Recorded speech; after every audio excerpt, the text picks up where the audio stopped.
Chao, muchachita. Suerte. Bien. ¿Qué dudas estamos teniendo?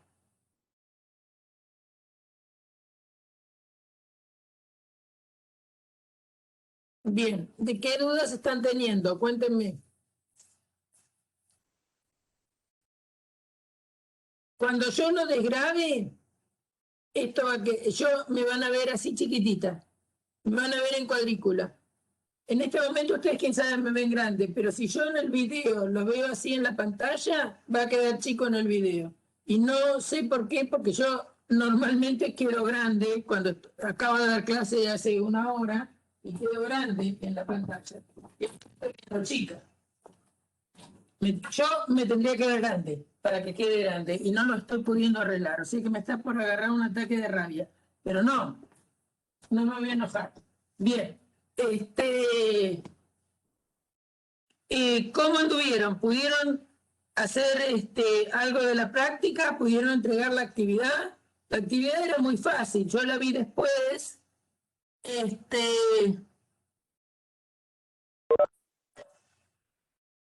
está releyendo el PDF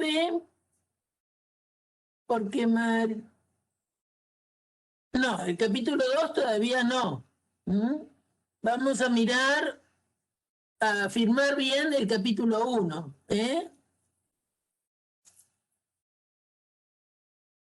Tenemos que primero firmar bien el capítulo 1. Hay varias cosas que no dimos nada de nada. Por ejemplo, trabajar con cuantificadores no dimos. Eso es importante de que hagamos algo con respecto a los cuantificadores. Entonces, ¿cuándo aparece la necesidad de los cuantificadores? Nosotros estuvimos viendo el otro día proposiciones como por ejemplo Juan juega al tenis. Esto es una proposición que yo le puedo atribuir un valor de verdad. Si Juan es del potro, bueno, y no pienso que está lesionado, entonces esta proposición será verdadera.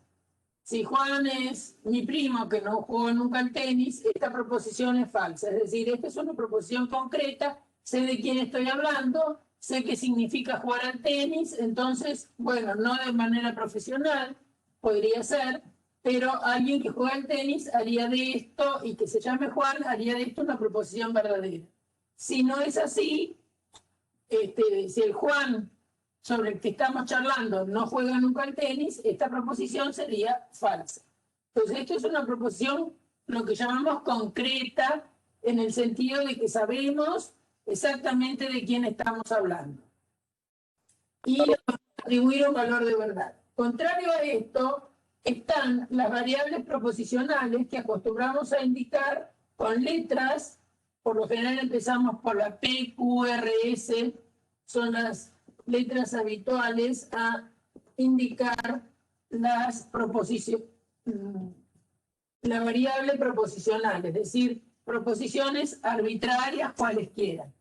Entonces vimos que esta, por ejemplo, sería una proposición simple porque no se puede descomponer en nuevas proposiciones a partir de ella. Ningún pedacito de ella nos da una proposición.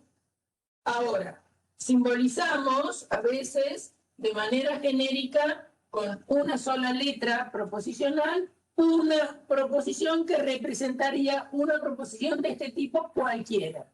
Entonces la representamos con estas letras. ¿Qué podemos hacer con las proposiciones simples? Por los conectivos de conjunción, disyunción, negación y condicional, fabricar proposiciones compuestas. ¿Qué sería? Y bueno, sería tener P y Q, sería tener no R, por ejemplo, sería tener S, entonces P, R o Q serían nuevas proposiciones que se fabrican a partir de estas letras usando, en algunos casos, estos conectivos. Se pueden mezclar conectivos, es decir, podría tener no P y Q, entonces T, y ahí voy a necesitar el uso, además de los conectivos, de símbolos auxiliares, como son los paréntesis, para indicar qué es lo que quiero escribir. Muchas veces, al no P, también se lo acostumbra a poner entre paréntesis. Pero en la negación hay sí una convención, que la negación afecta la primera letra preposicional que toca. Es decir, escribir no P y escribir no P está bien de las dos maneras. Se supone que el no afecta a P y entonces todo esto sería una proposición. No sería imprescindible poner acá el paréntesis. Cosa que sería muy distinto a decir no P I, esto es una I, Q, entonces P. Acá, si yo no pongo este paréntesis, que acabo de decirles que se entiende que el no afecta a la primera letra que encuentra, representativa de una proposición, entonces el no afecta al P. Si yo quiero negar todo, entonces ese todo lo tengo que escribir entre paréntesis. Hay un paréntesis que está indicando el alcance de la negación, que empieza aquí. ¿Y qué estoy negando? Estoy negando la conjunción de P con el condicional Q, entonces P. Entonces tengo que poner un paréntesis que abarque el alcance de la negación, que es el paréntesis que se inicia acá y finaliza en este lugar, y después la conjunción no es P y Q, entonces T, sino que es P, conjunción, Q, entonces T. Es decir, el asunto de los paréntesis es muy importante a tener en cuenta.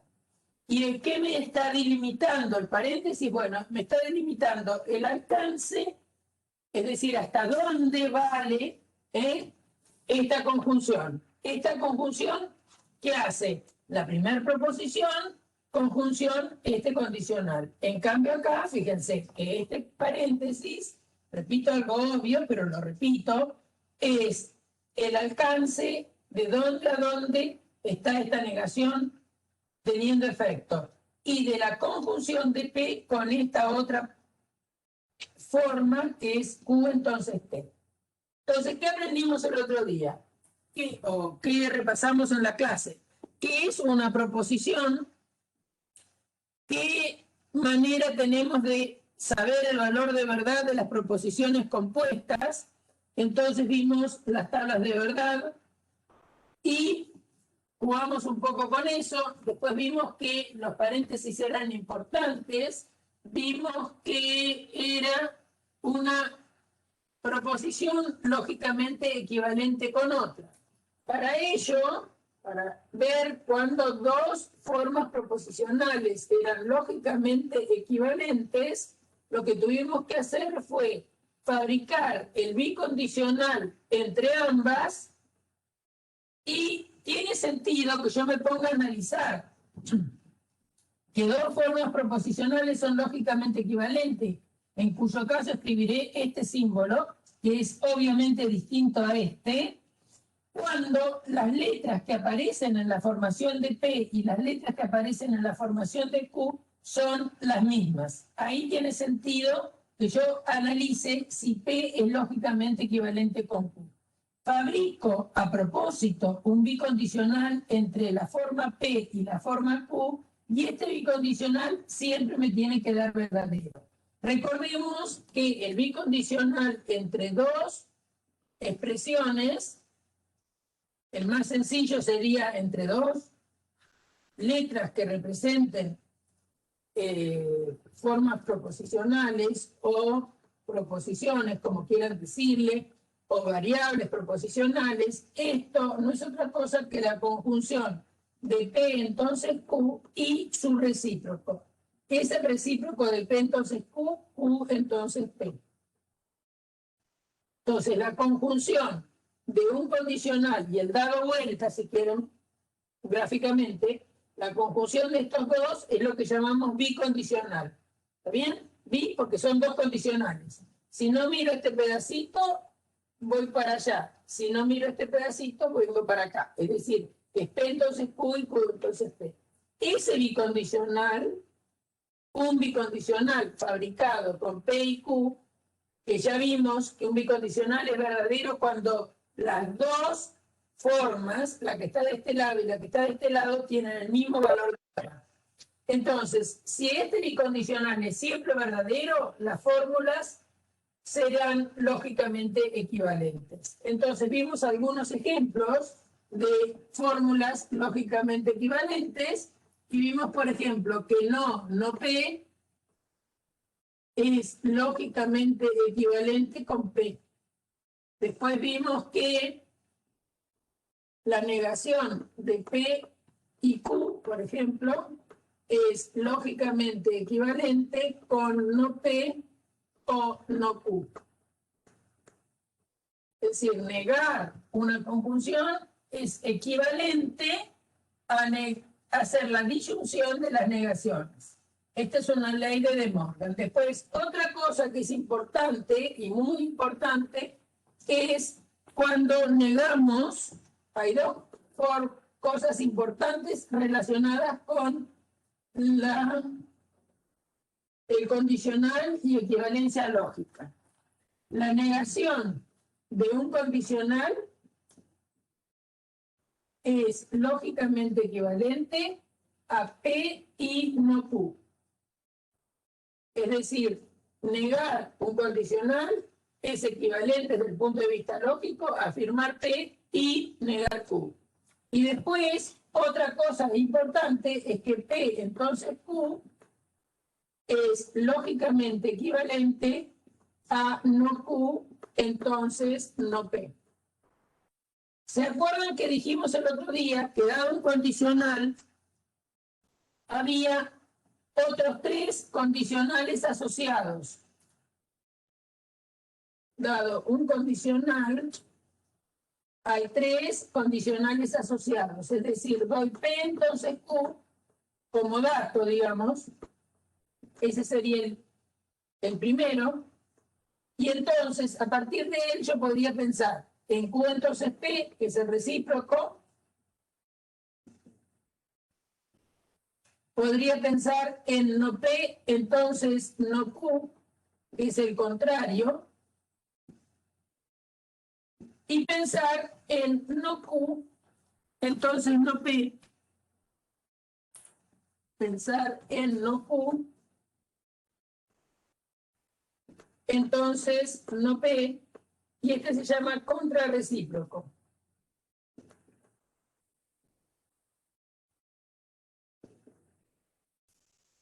Bueno, sucede que P entonces Q es lógicamente equivalente con no Q entonces no P.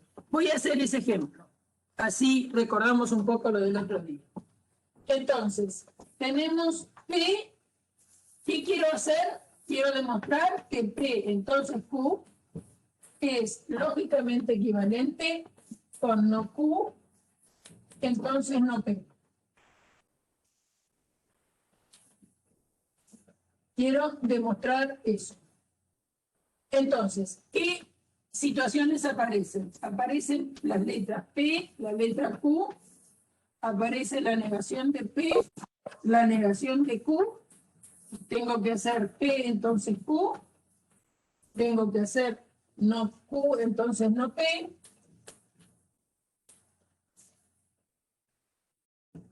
Bien.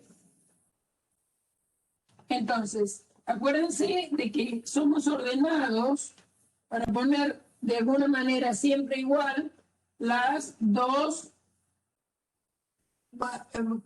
columnas de movida, que son los valores de verdad que le podemos asignar a P y los valores de verdad que le podemos asignar a Q.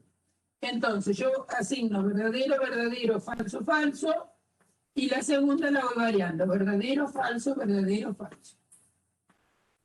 Entonces, recordemos que la negación toma como valor el opuesto, el valor de verdad es el opuesto a la que tiene la P sin negar. Entonces, si esta es verdadera, esta es falsa. Si esta es verdadera, esta es va a ser falsa, falsa va a ser verdadera, falsa va a ser verdadera.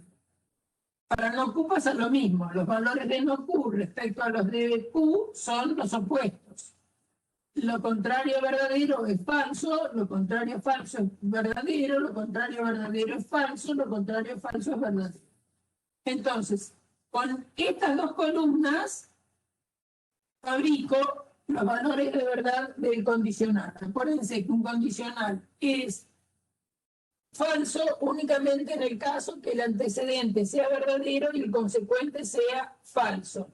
Por lo tanto, en el único lugar donde este condicional va a ser falso es en la segunda línea. En los otros lugares va a ser verdadero.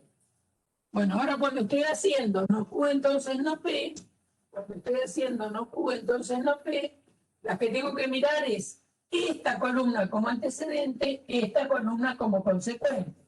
Entonces, ¿dónde va a ser falso aquí? Y bueno, va a ser falso cuando el antecedente, que es no Q, sea verdadero y el consecuente, que es no P, sea falso. Entonces acá tenemos falso, falso, va a dar verdadero. Verdadero, falso, va a dar falso. Falso, verdadero, va a ser verdadero. Verdadero, verdadero, va a ser verdadero. Entonces, ¿qué ocurre? Fíjense que esta proposición y esta otra, o esta forma proposicional y esta otra forma proposicional, tienen en horizontal, es decir, en las mismas líneas. ¿Qué quiere decir en las mismas líneas? Para los mismos valores de sus componentes, es decir, las letras que componen esta forma son P y Q. Las letras que componen esta forma también son P y Q. Con algunos conectivos, los conectivos de acá, nada más que el condicional. Los conectivos de acá, ¿cuáles son? Negaciones y condicionales. Pero las letras en horizontal tienen estos valores.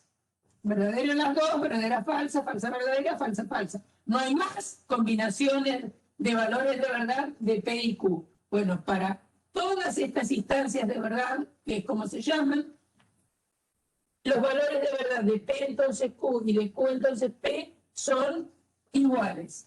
Por lo tanto, si yo llamo P a esto, una P grande, y llamo Q grande a esto, entonces si fabrico el bicondicional entre las dos, como tienen el mismo valor de verdad, acá va a ser verdadero, acá va a ser verdadero, acá va a ser verdadero y acá va a ser verdadero. Es decir, que siempre, es el siempre que hablábamos en la definición, el bicondicional en las instancias de verdad de P y Q siempre me dio B.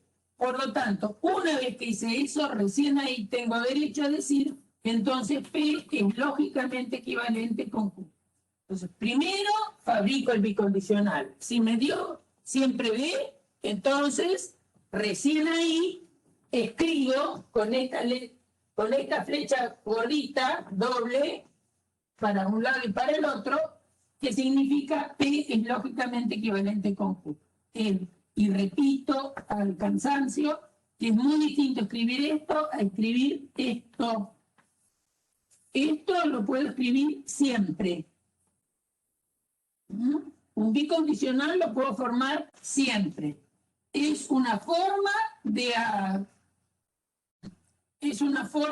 conectar dos expresiones proposicionales.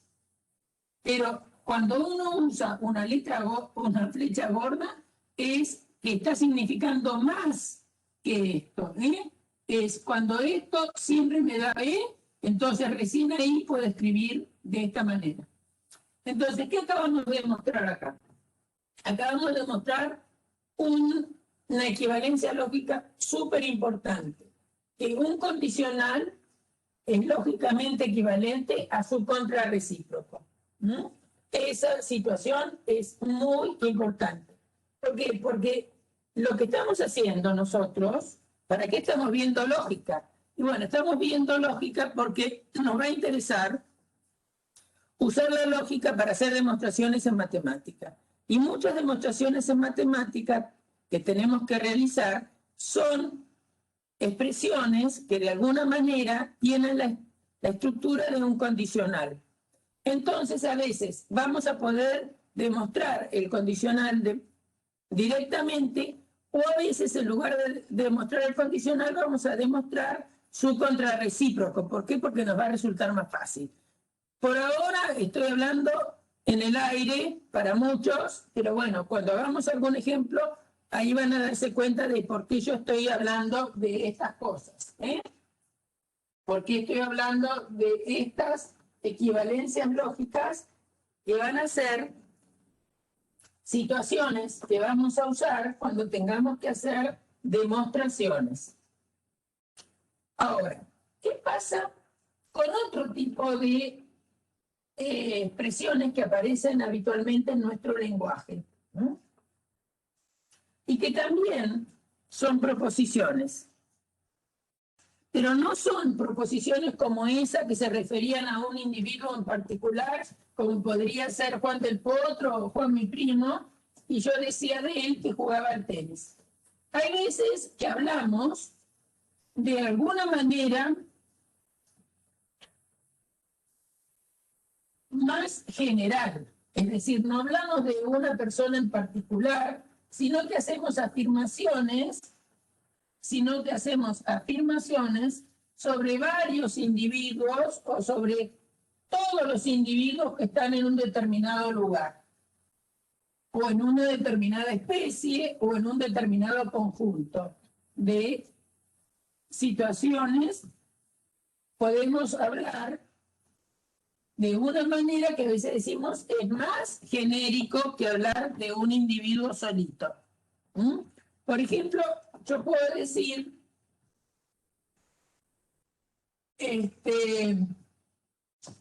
algo como por el estilo: todos los alumnos, a ver qué escribí, porque yo, alumnos de matemática 0 son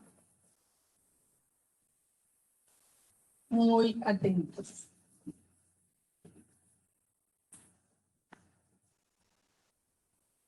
Bueno, muy atentos en las clases, vamos a poner dónde, ¿no? En las clases. En las clases prácticas, por ejemplo. Yo estoy haciendo acá una afirmación que no involucra a un alumno en particular de matemática 0, sino que estoy hablando de todos los alumnos de matemática 0 son muy atentos en las clases prácticas. Bueno, por supuesto que todos tenemos que saber qué significa ser alumno de matemática 0, tenemos que saber qué significa ser muy atento en las clases prácticas. También hay cosas que tenemos que saber qué significan. Eso siempre nos va a pasar, sea una proposición sencillita referida a una sola persona o a varias. Entonces acá lo que estoy diciendo es: todos los alumnos de matemática 0 son muy atentos en las clases prácticas. Ya no estoy hablando de un individuo solo, sino que estoy hablando de muchas personas, se supone, que son los alumnos de matemática 0. Ahora, ¿quiénes son los alumnos de matemática 0? Entonces, ahí yo ya tengo que empezar a pensar dentro de qué conjunto estoy pensando en los alumnos de matemática 0. Porque podría darse que hubiera una matemática 0 para la Facultad de Informática de la UNLP, podría haber una matemática 0 para la Facultad de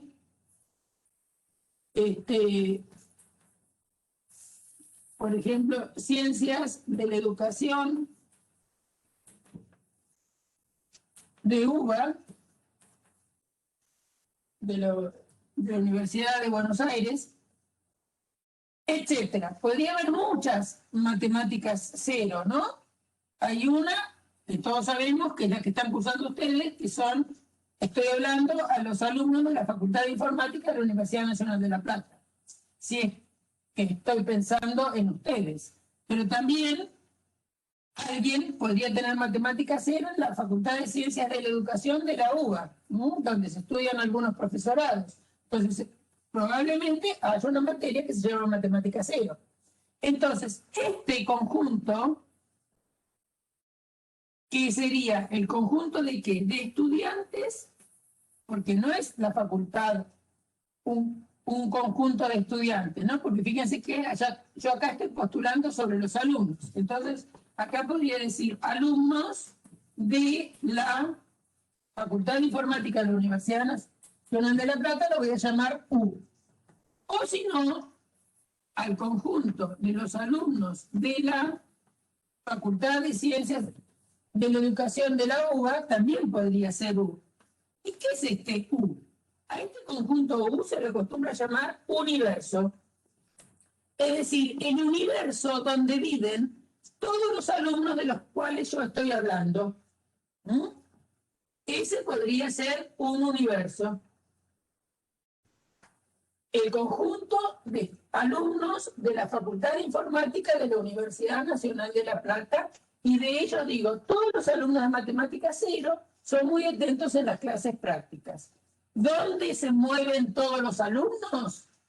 ¿A qué todos los alumnos me estoy refiriendo? Bueno, a aquellos que sean alumnos de la Facultad de Informática de la Universidad Nacional de La Plata. Es decir, donde yo permito que vivan los alumnos de los cuales me estoy refiriendo, que es en el conjunto de alumnos de la Facultad de Informática, por ejemplo, y ese es mi universo. ¿Está bien? Ahora, yo podría cambiar el universo, podría pensar en este, pero aún podría pensar en otros universos. Fíjense que podría pensar en un universo que sean los alumnos de primero y segundo, vamos a poner así, alumnos del 2020 y 2021 de la Facultad de Informática de la UNLP. Cambie el universo. Porque acá yo estoy involucrando, cuando digo esto, estoy involucrando a todos los alumnos de Matemática Cero que fueron alumnos de la Facultad de Informática en el año 2020 y en el año 2021. Este universo es distinto a este. Es decir, que el universo no es único en general. Se pueden considerar distintos universos. Ahora, ¿cómo simbolizo esto? Bueno, para simbolizar esto, uno va a tener que usar distintas situaciones que las que venimos haciendo hasta ahora. Hasta ahora usamos letras proposicionales que simbolizaban cada letra una determinada proposición. Ahora lo que vamos a necesitar usar son lo que se llaman esquemas proposicionales, que son expresiones que por sí mismas no son una proposición. Y vamos a necesitar usar también cuantificadores. Cuantificadores que es una expresión que dice sobre cuántas cosas estamos hablando, cuántas cosas de ese universo que tengamos ya definido estamos diciendo algo. Acá yo estoy diciendo que todos los alumnos, es decir, estoy hablando sobre todos los alumnos de Matemática Cero. Es decir, que estoy postulando con un cuantificador universal, porque estoy hablando de todos. Una cosa distinta sería decir, hay alumnos de Matemática Cero que son muy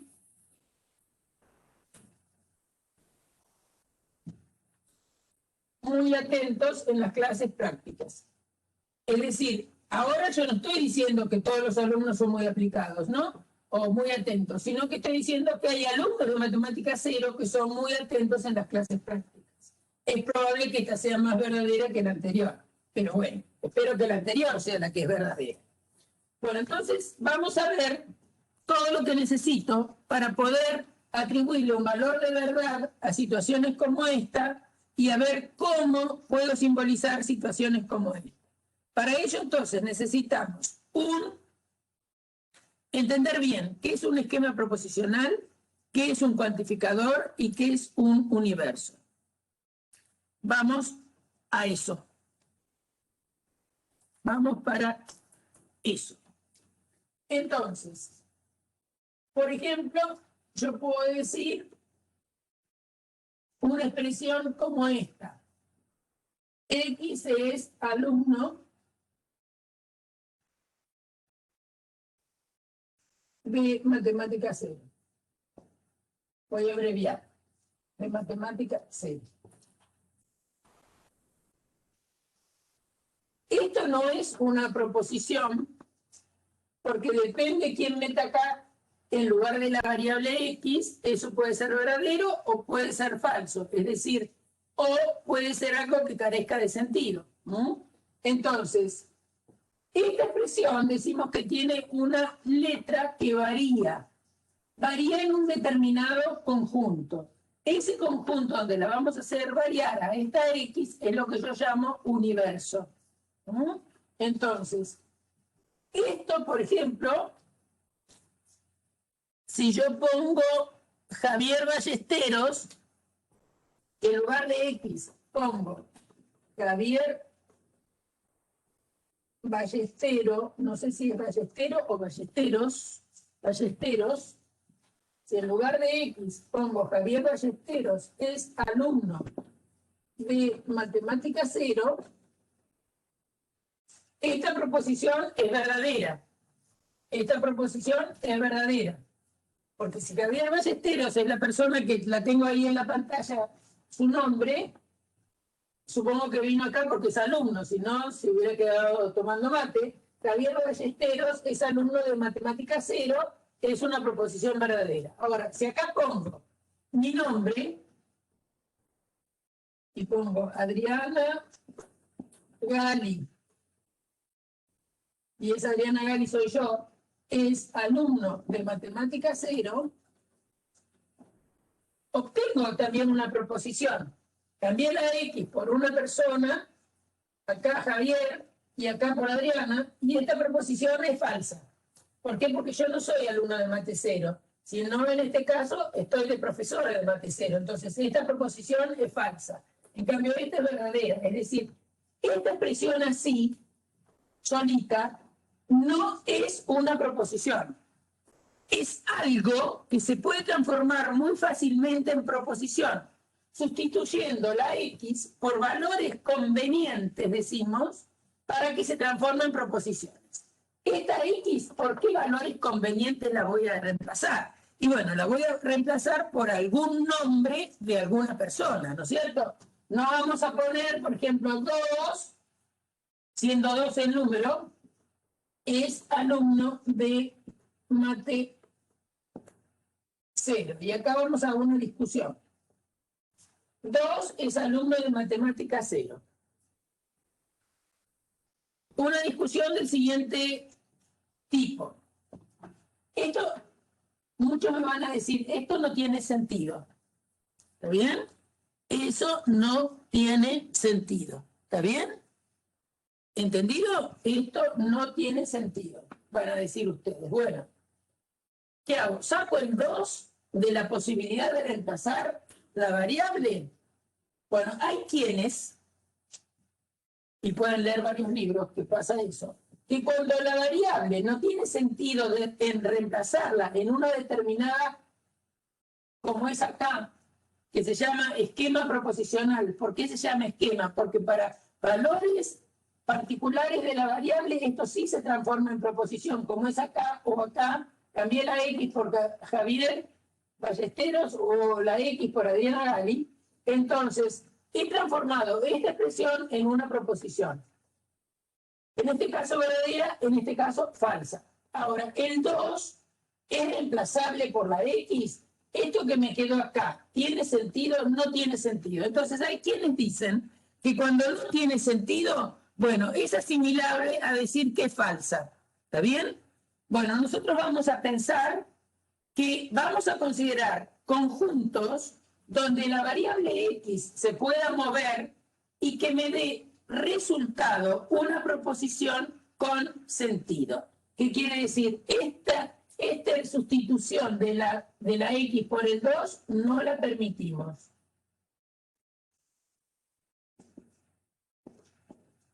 En general no la permitimos. ¿Está bien? No es que no lo podamos hacer y no lo podamos interpretar, sino que decimos que esa sustitución no tiene demasiado sentido. Entonces, ¿por qué? Porque me transforma en una expresión que en realidad no podemos juzgar si el número 2 es alumno de matemática 0, ¿no es cierto? Es decir, eso carece de sentido total, porque el 2 es un número, salvo que algún chico le pongan 2 de sobrenombre, bueno, todo eso podríamos especular, entonces hay uno que le llamábamos el 2, y entonces el 2 este que aparece acá es el 2 ese que le pusimos de sobrenombre 2.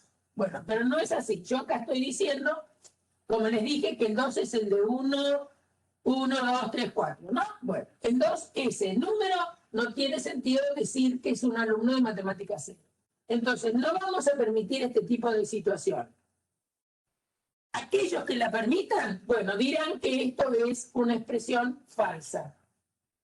Entonces, primera forma de mandar una situación que depende de X a transformarla en proposición.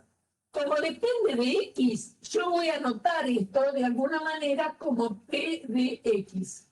Entonces, P de X, 2 puntitos, escribimos, X es alumno de la facultad, de mate 0. Entonces, ¿cómo simbolizo brevemente?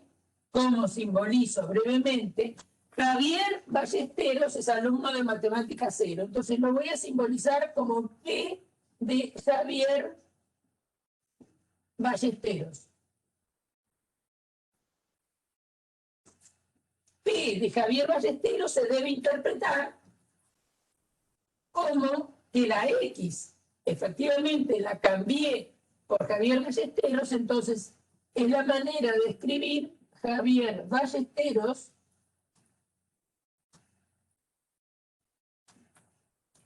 es alumno de mate 0. Bien, entonces, esto es P de Javier Ballesteros. Fíjense que por eso, en muchos libros, van a encontrar que esto no les hace recordar algo que muchos de ustedes vieron en el colegio. Ustedes en el colegio seguramente, algunos o casi todos, se tendrían que acordar de que vieron un tema que se llama funciones. Funciones, seguro que se acuerdan que lo representaban con una tablita en el plano coordenado, etcétera, etcétera. Entonces, por ejemplo, tenían una función que decían f de x igual a 3x más 1.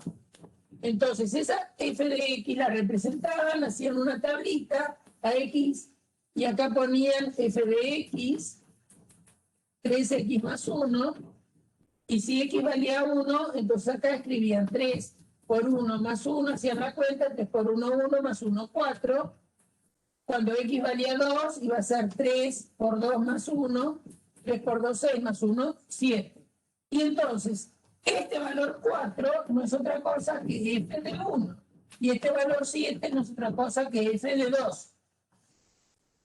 Esto es, ¿se acuerdan? Una función que a cada número real le asocia otro número real. Acá yo tomé, también podría haber tomado f de 0, podría haber tomado f de 1 medio, podría haber tomado f de 1 tercio, etc. F de menos 1 quinto, depende del número que ponga, voy a hacer la cuentita, ¿no? Que sería f de 1 tercio. Y sería 3 por 1 tercio más 1. Y hay que hacer la cuenta, voy a dar 1 más 1, 2. Entonces es por eso que fíjense que esto, como depende de X, y allá también van a encontrar libros que esto también, además de llamarlo esquemas proporcionales, lo pueden llamar funciones proposicionales. ¿Mm? A mí me gusta más la palabra esquema proposicional que función proposicional, pero les digo, son las dos notaciones o nombres que se le dan a situaciones como estas. Entonces acá tenemos P de X, X es alumno de matemática 0. Como el otro no es una proposición, porque depende del X que ponga, me puede dar verdadero, falso o sin sentido. Entonces, la X le voy a permitir que se mueva, si soy muy generoso, adentro del conjunto de los habitantes de La Plata. Si soy más generoso, dentro de los seres humanos, por ejemplo. Seres humanos vivos, por ejemplo. Ese sería el universo más grande que podría tener. ¿Está bien? Seres humanos vivos. Entonces, si yo reemplazo la X por una persona que esté viviendo, bueno, esto me va a dar una proposición no verdadera, como es el caso este, o falsa, como es el caso este. Entonces, este podría ser el universo más amplio. Podría tener un universo más chiquito, como dije recién, hace un ratito, si fuera el conjunto de alumnos de la UNLP, por ejemplo. O el conjunto de alumnos de la Facultad de Informática, más restringido en situación. ¿Está bien? En este yo podría estar acá reemplazando y si no, no. ¿Mm? Bien. Ese es el concepto de esquema proposicional. Es algo que no llega a ser una proposición, pero reemplazada la variable por alguna constante conveniente que vive en el universo. ¿Y qué es una constante conveniente? Es un individuo que vive en ese conjunto que llamamos universo. Entonces, lo que teníamos antes necesitaba dos cosas: ser alumno de matemática 0 y también hablaba de alumno aplicado. X es alumno aplicado. O muy aplicado, creo que era.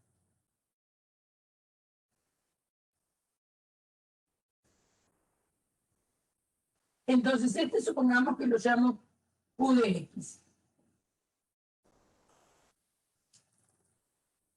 Entonces, por ejemplo, supongamos que Javier es un alumno muy aplicado. Entonces, ya sabemos lo que es P de Javier Ballesteros. P de Javier Ballesteros significa Javier Ballesteros es alumno de matemática 0. ¿Qué significa Q de Javier Ballesteros? ¿Qué significa? Les pregunto. ¿Qué es Q de Javier Ballesteros?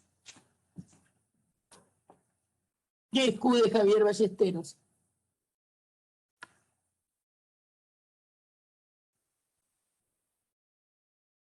Pueden abrir micrófono.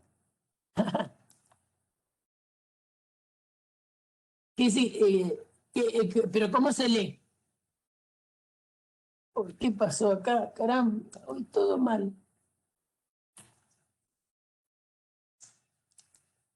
No sé qué está haciendo la máquina hoy. Estoy por morir. ¿Cómo se lee eso? Abre el micrófono. ¿Es aplicado? ¿Solamente dice eso? Javier Ballesteros es alumno muy aplicado. Exactamente. Javier Ballesteros es alumno muy aplicado.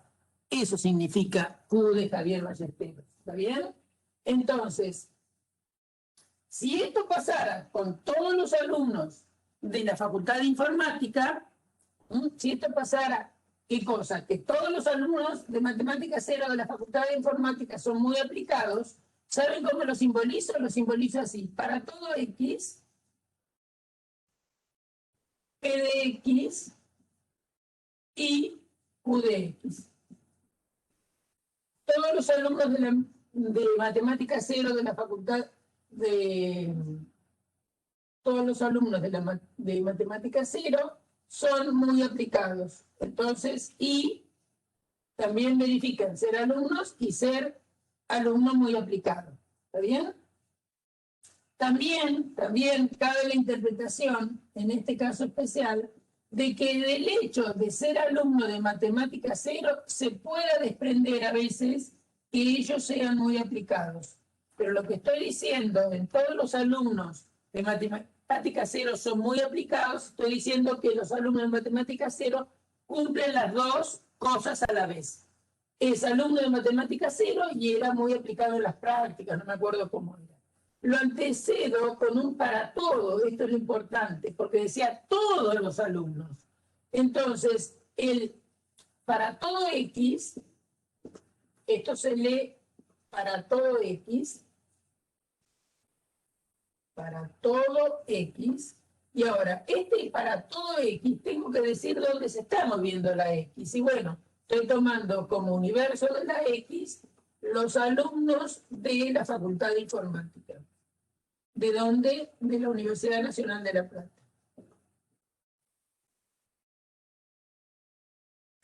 Entonces, todos los alumnos de Matemática Cero de la Facultad de Informática son muy aplicados. ¿Quiénes? Aquellos que cursan Matemática Cero. ¿No? Entonces, ahí pongo esta situación. Esto está diciendo, todos los alumnos de la Facultad de Informática, aunque no lo escribamos, todos los alumnos de la Facultad de Informática que son alumnos de Matemática Cero, ellos son muy aplicados. Todo eso estamos diciendo cuando hemos determinado que el universo es el de alumnos de la Facultad de Informática, le he puesto un para todo, o sea que estoy hablando de todos esos alumnos, ¿y qué le estoy haciendo cumplir a esos alumnos? Que están en Matemática Cero y que son alumnos muy aplicados. Bien. Vamos a alguno para que vean la importancia del universo. Vamos a algo más sencillo. Entonces, más sencillo, obviamente, que es ir a algún ejemplo de la matemática, que es lo que más conocemos nosotros aún básicamente. Entonces, supongamos que yo digo todos los números enteros son números pares. Todos los números enteros son pares. ¿Qué opinan de esa expresión? Todos los números enteros son pares. ¿Qué les parece? ¿De qué estoy hablando? ¿De qué estoy hablando? Estoy hablando de números. ¿De qué números? De los números enteros. Y además estoy diciendo que ellos son pares. Entonces, eso hay dos maneras distintas y muy distintas de simbolizarlo. Todo va a depender del universo que pongan. Va a depender del universo que pongan. Yo podría pensar en un determinado universo que sean los números reales.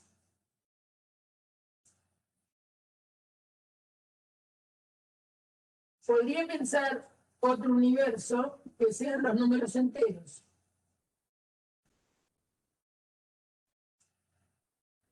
Bueno, está bien que no hemos usado,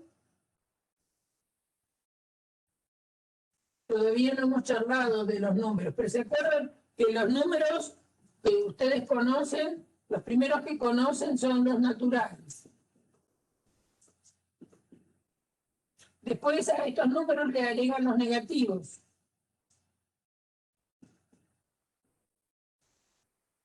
Entonces, los naturales unidos con los negativos les dan los números enteros. Así simbolizamos el conjunto de números enteros. Después, cuando empezamos con las fracciones, aparecen los números racionales.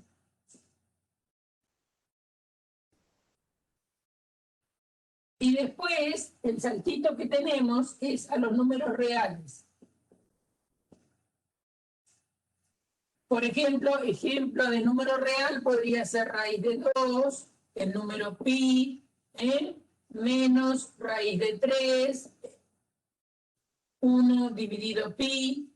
Estos números son irracionales, que agregado con los racionales me da los reales. Es decir, tenemos los naturales, que son los primeros que aprendimos, después vinimos a los racionales, perdón, a los enteros, después vinimos a los racionales y después vinimos a los reales. Todos los que conocemos hasta ahora son los números reales. Entonces, cuando nosotros decimos que otra cosa que aparece ahí es decir que un número es entero y otra cosa que aparece ahí es decir que un número es par, ¿no? Entonces yo digo, esta expresión que tengo acá va a tener simbolización muy distinta si yo estoy pensando como universo los reales o como universo los enteros. Si estoy pensando como universo los reales, entonces voy a necesitar un esquema que hable de los números enteros. Entonces voy a llamar t de x a x es un número entero.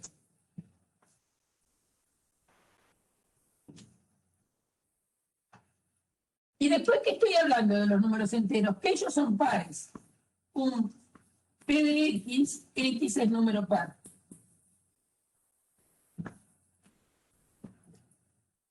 Entonces, para los números enteros, estoy diciendo todos los números enteros son pares. Entonces, hay una consecuencia de ser entero al ser par. Entonces, esto cuando tomo como universo los reales.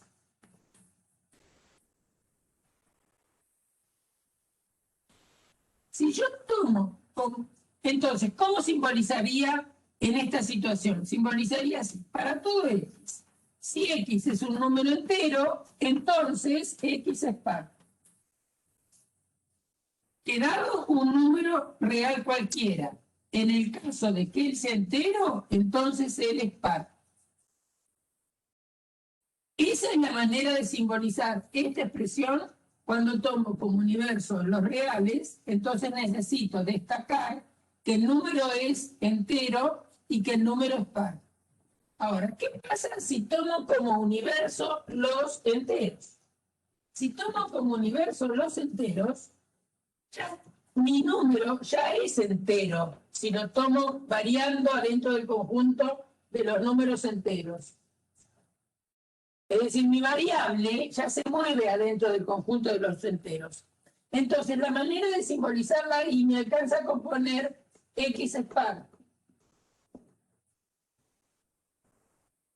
Y entonces la simbolización acá va a ser para todo x, x es par. Porque la x aquí, la x, se mueve, vamos a ponerlo entre comillas, en el conjunto, que es el conjunto de los números enteros. Entonces, lo único que tengo que decir para un número entero es que él es par. Para decir todos los números enteros son pares. Ahora, si tomo como universo los números reales, entonces cuando yo escribo para todo, ese para todo se está moviendo dentro de los números reales. Entonces podría ser que el x fuera racional, podría ser que fuera irracional. Entonces, ¿cuándo acoto para hablar de que son los números enteros? Poniendo el esquema de x. Y lo que está diciendo acá dice que si algo es un número entero, entonces él es par. Como consecuencia de ser entero es par. Obviamente que lo que está diciendo esta proposición es falso. ¿Por qué es falso? A ver, ¿me pueden decir por qué es falsa?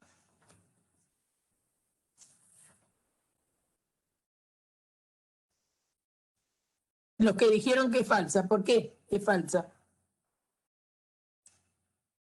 ¿Cómo me hacen ver que es falsa?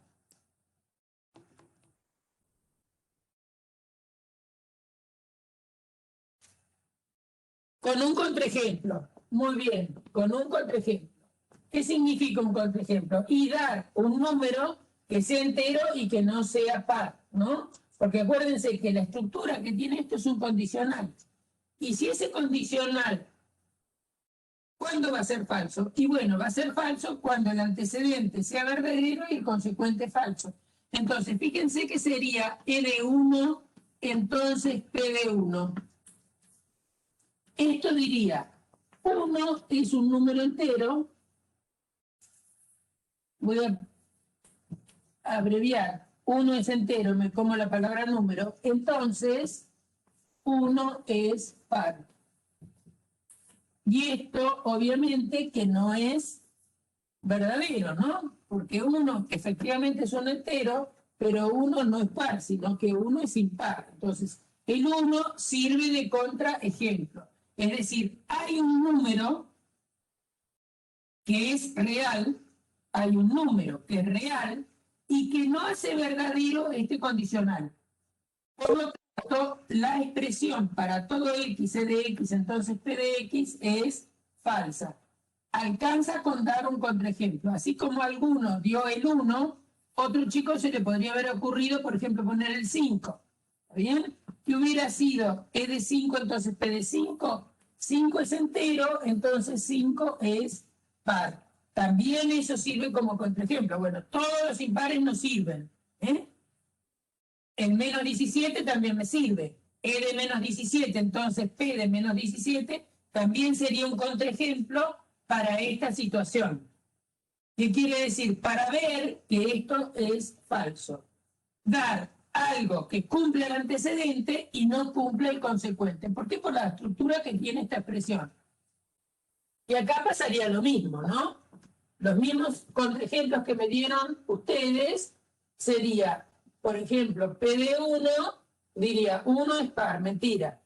1 está dentro de este conjunto, entonces directamente uso P de 1. Podría tomar P de menos 15, podría tomar P de menos 137, etc. Entonces hay muchos que no cumplen lo que le estamos diciendo. Entonces esos son contraejemplos para ver que lo que afirma la expresión es falsa. ¿Se ve? ¿Cuál es el alcance del cuantificador? Que es algo que también a veces les pone incómodo. Fíjense que como yo acá estoy escribiendo un condicional, yo quiero que el para todo afecte tanto a la letra X que está en E como a la letra X que está en P. Es por eso que usé un paréntesis como símbolo auxiliar. Entonces el alcance del cuantificador para todo X va desde acá hasta acá. Entonces estoy alcanzando la influencia del para todo X a la X que está en el E y a la X que está en el P. Eso simplemente es el alcance del cuantificador. ¿Hasta dónde llega?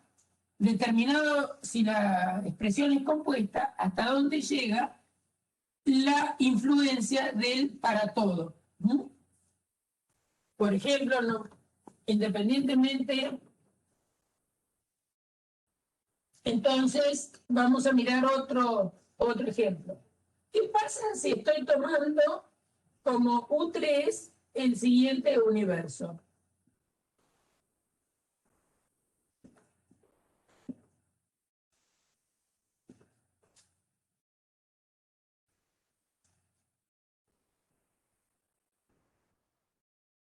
Y escribo para todo X, E de X, entonces P de X, con el P y el E que tenemos allá. ¿Cómo es esa proposición?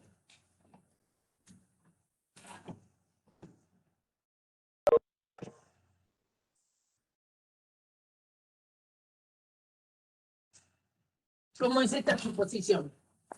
Donde la X se puede mover en este U3.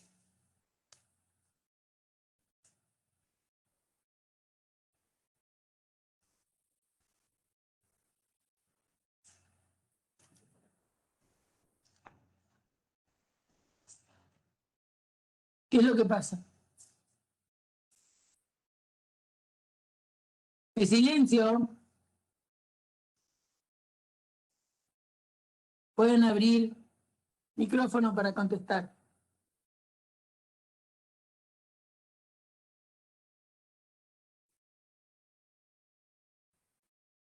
¿Qué les parece?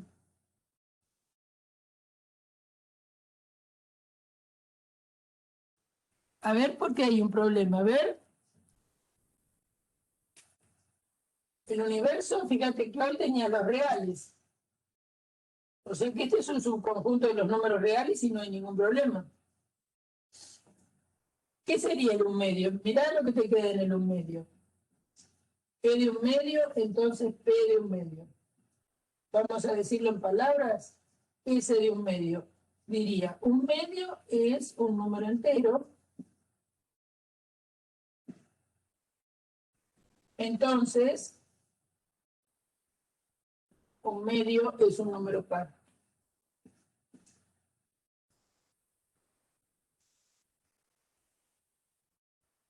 ¿Cómo es ese condicional?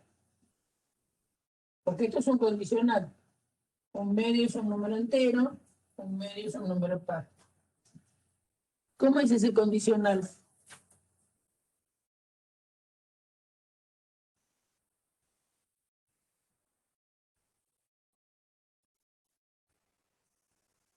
¿Sí?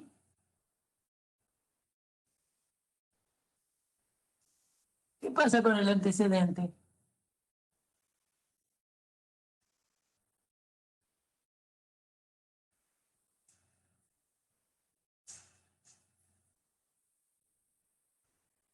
Después explicamos lo de que hasta dónde llega el concepto de paridad. ¿Qué pasa con el antecedente?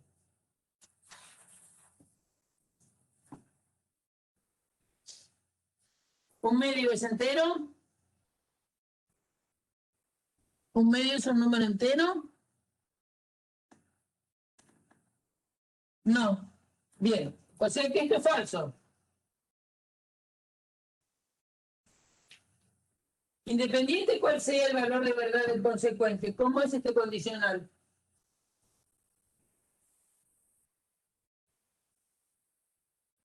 Verdadero. ¿Mm? Es decir, que este condicional en 1/2, este condicional, cuando cambio la X por 1/2, va a ser verdadero, porque tiene antecedente falso. ¿Mm? Entonces, todo el condicional es verdadero. ¿Qué pasa si meto 2? Porque son los valores que yo puedo moverme, ¿no?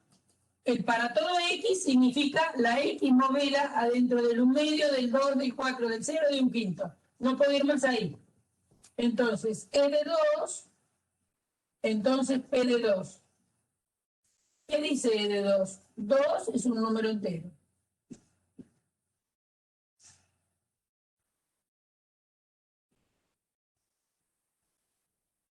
Entonces,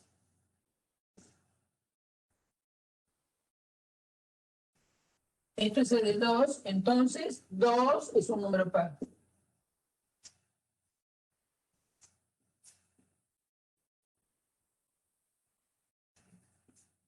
Este es P de 2.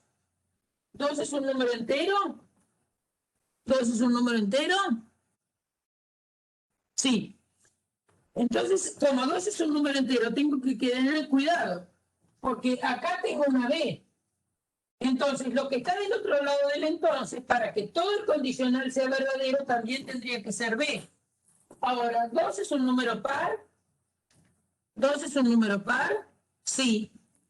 Entonces, estoy verdadero, entonces verdadero. Entonces, ¿cómo es este condicional? Entonces, hasta ahora tenemos que este es B y de este que me van a decir verdadero, entonces verdadero, ¿cómo es el condicional? Verdadero. Entonces, este condicional es verdadero. Hasta ahora agarramos el 1/2 y el 2 y nos anduvo bien. Ahora acá yo voy a poner un 4 y acá voy a poner un 4. Esto lo que estoy haciendo ahora es E de 4, entonces P de 4. ¿Qué pasa con E de 4, entonces P de 4? ¿Qué les parece? ¿4 es un número entero?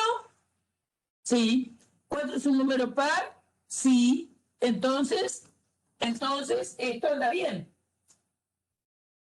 ¿Qué pasa con 0 es un número entero? Entonces 0 es un número par. Es decir, estoy analizando E de 0, entonces P de 0. ¿Es verdadero o no?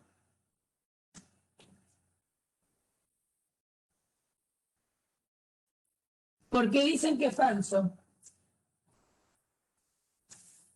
¿Por qué dicen que es falso? A ver.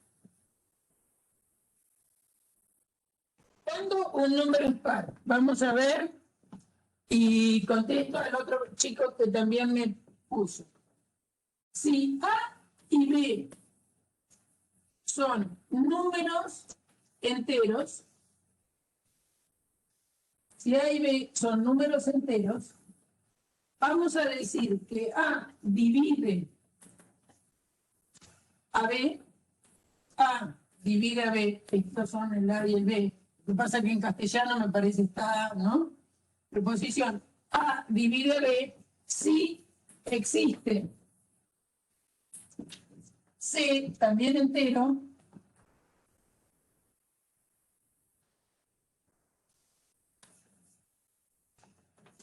tal que A por C me da B. Entonces, dados dos números enteros, A divide a B, si existe otro número entero, ¿dónde pasa esto? Entonces vamos a decir que un número es par si es divisible por 2. Un número es par si es divisible por 2. Es decir, un número par, un número, vamos a ponerle H, es par si H es igual a 2 por algo, con K entero. Un número es par si es divisible por 2. ¿No? Un número es par si el número es 2 por con K entero. Entonces, fíjense que el 0 es un número par. ¿Por qué el 0 es un número par? Porque el 0 es 2 por 0. El 0 es 2 por 0. ¿Es impar? No, porque al lado de un par, digamos, los números son 0, 1, 2, 3, para el otro sigo, para el otro lado tengo menos 1, etc. Y entonces un número es impar si no es divisible por 2. Entonces, si no es divisible por 2, es de la forma 2k más 1. Un número t es impar si t es 2 por j más 1. Es decir, es el siguiente de un par. Un número es impar si es el siguiente de un par. ¿No? Entonces, el 0 no se puede escribir como 2 por algo más 1.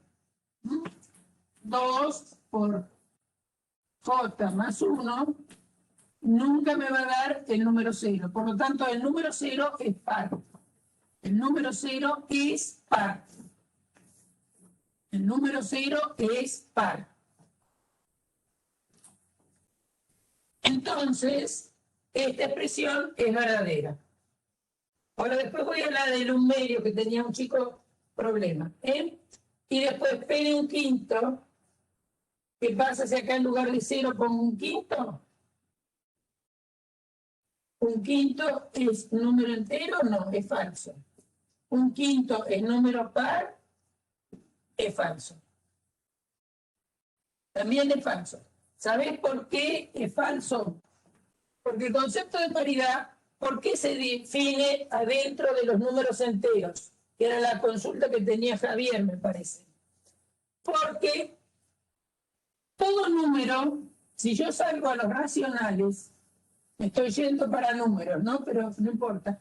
Si salgo a los racionales, todo número es divisible por otro dentro de los racionales. Porque el número 3 medios, yo puedo decir que es divisible por 4 quintos.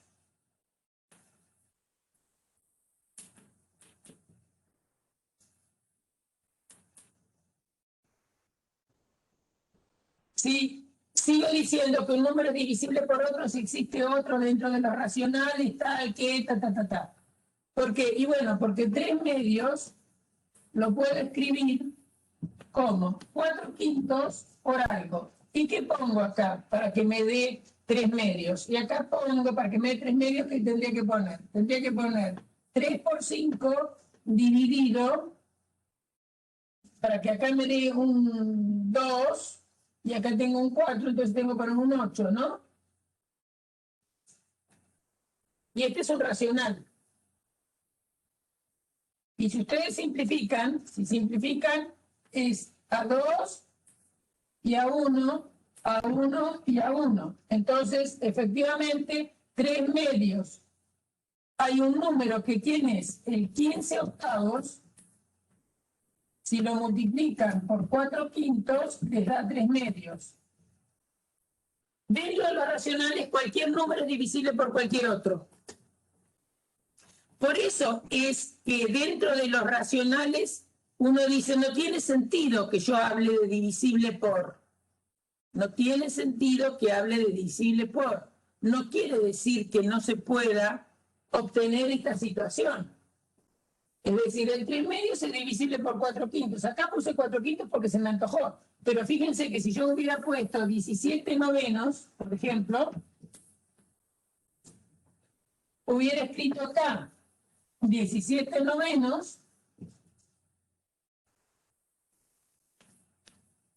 ¿y qué hubiera puesto acá para que la cuenta esta me dé 3/2? Y hubiera puesto un 2 dividiendo, ¿sí?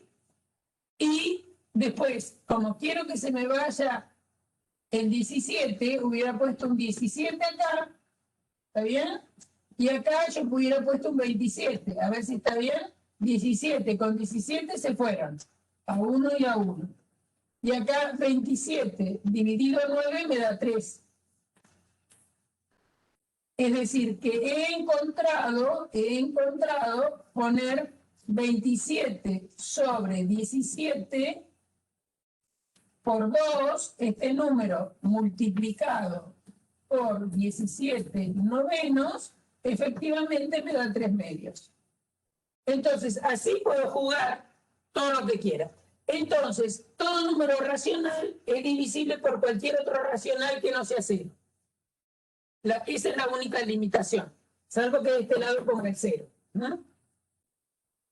Entonces, por eso es que uno dice, el concepto de divisibilidad lo vamos a dejar hasta los enteros, porque después se trivializa. Ese es el problema. Entonces, ¿un quinto es par? No, no es par. Entonces falso es verdadero. Entonces, bueno, vamos a lo que estábamos mirando acá. Tengo L de un quinto, perdón. Entonces, P de un quinto. También es B. Entonces, esta expresión en este universo es verdadera. O sea, ¿qué pasó?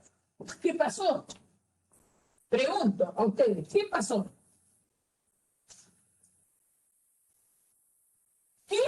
¿Cuándo puedo yo hablar de que una proposición universal sea verdadera o no? ¿De qué depende? A ver, ábranme el micrófono y me cuentan ustedes. ¿De qué depende que una proposición universal sea verdadera? Sí, del discurso, es decir, del universo que estemos hablando. ¿De acuerdo? ¿Se dan cuenta que depende del universo fuertemente? Porque depende del universo, es decir, donde yo le permita a esa X moverse, entonces puede que sea verdadera o puede que sea falsa. Entonces, si nosotros pensábamos en el universo de los números enteros o en el universo de los números reales, esa proposición era falsa. Ahora, en este universo, que yo tengo la posibilidad de ir rastreando caso por caso, ¿qué quiere decir ir rastreando? Ir cambiando la X para el 1 medio, el 2, el 4, el 0 y un quinto, e ir mirando lo que pasa en cada condicional que se fabrica cuando cambio la X por esta constante 1/2, por esta constante 2, por esta constante 4, o por el 0, o por el 1/5, voy obteniendo distintas proposiciones que las sé evaluar. ¿Qué quiere decir evaluar en este caso? Sé saber cuál valor de verdad tienen. A eso me refiero con evaluar respecto a los valores de verdad. Entonces, como me dieron todas verdaderas en este universo, esta proposición acá adentro es verdadera. Y fíjense que la estructura de la proposición es la misma, no cambió la estructura, son los mismos esquemas. ¿Y qué cambió? El universo. Entonces, por eso insistimos tanto, que para hablar del valor de verdad de un esquema proposicional, hay que tener, de una proposición universal, hay que tener muy en claro quién es el universo, cuáles son los esquemas que intervienen y cuál es el cuantificador que le voy a poner. ¿Está bien? ¿Cuál es el cuantificador que le voy a poner? ¿Por qué hablo del cuantificador que le voy a poner? Porque hubiera sido muy distinto a que yo dijera: hay números enteros pares, o lo que significa igual, hablando, son sinónimos en nuestra forma de hablar. Existen números enteros pares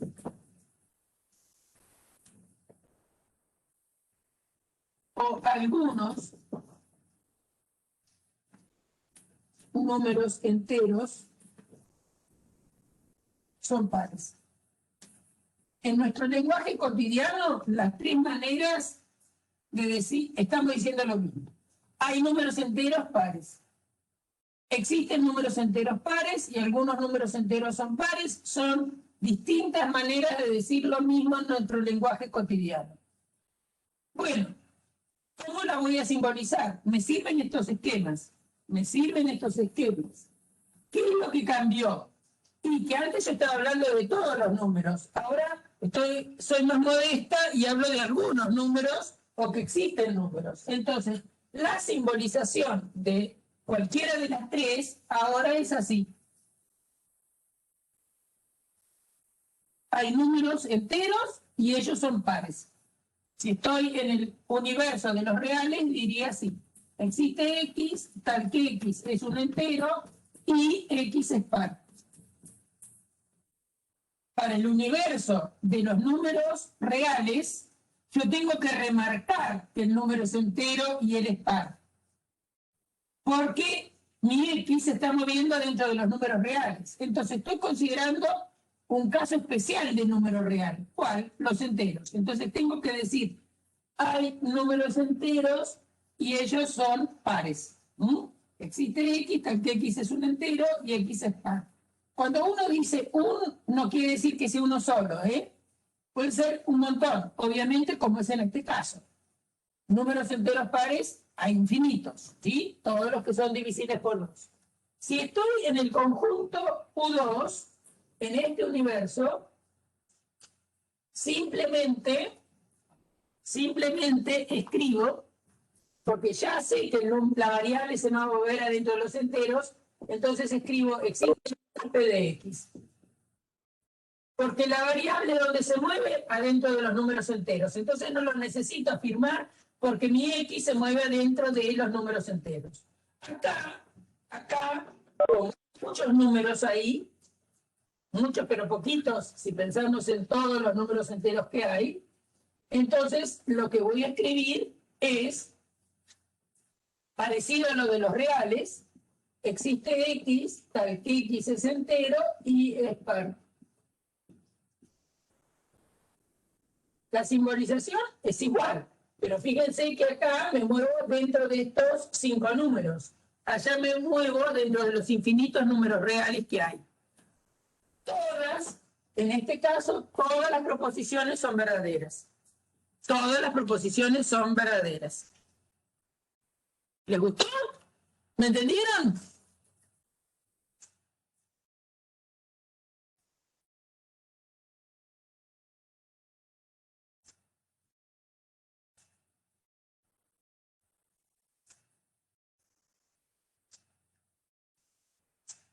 Ay, no te entiendo. Bautista.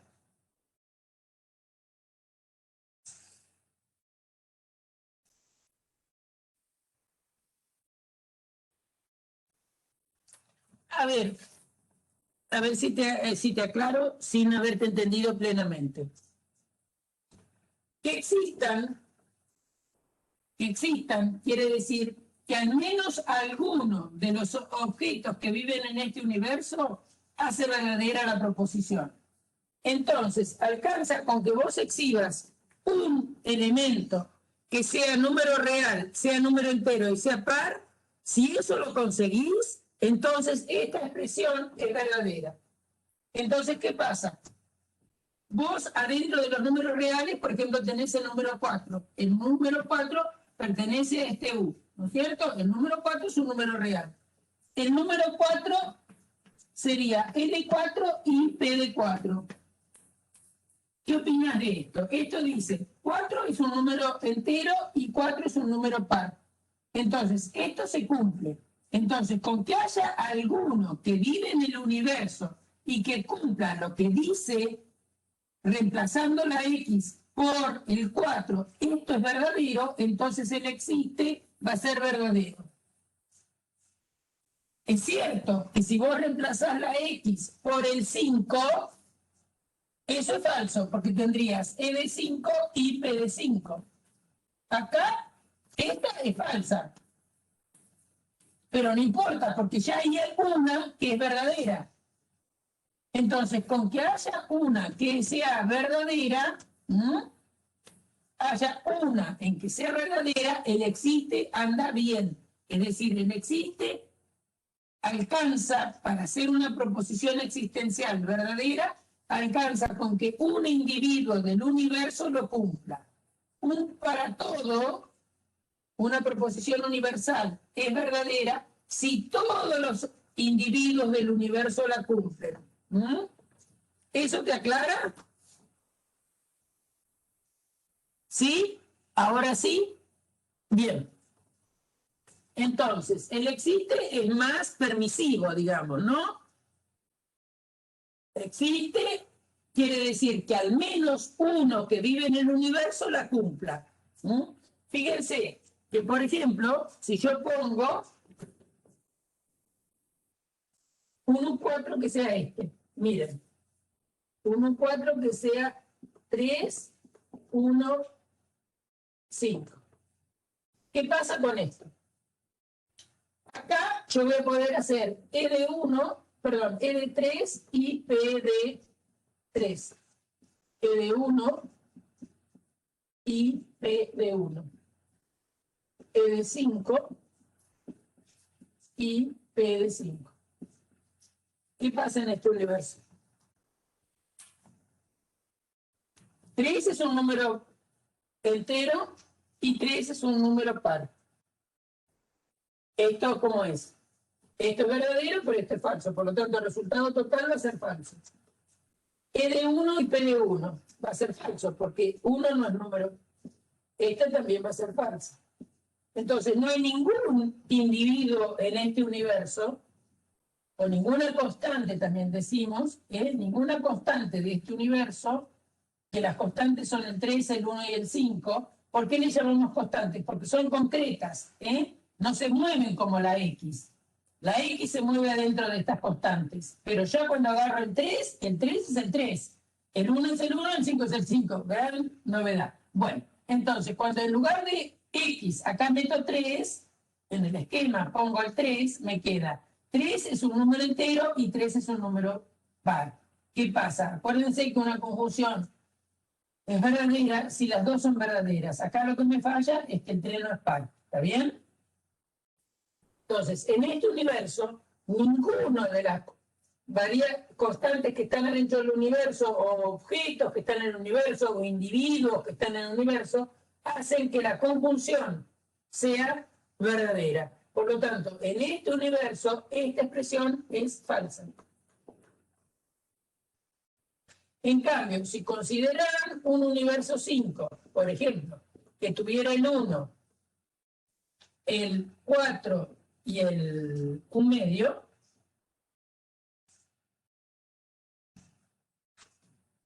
¿Qué pasa con eso? ¿Qué les parece?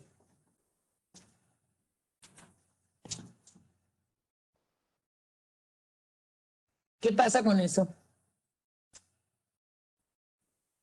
¿Por quiénes puedo cambiar la X?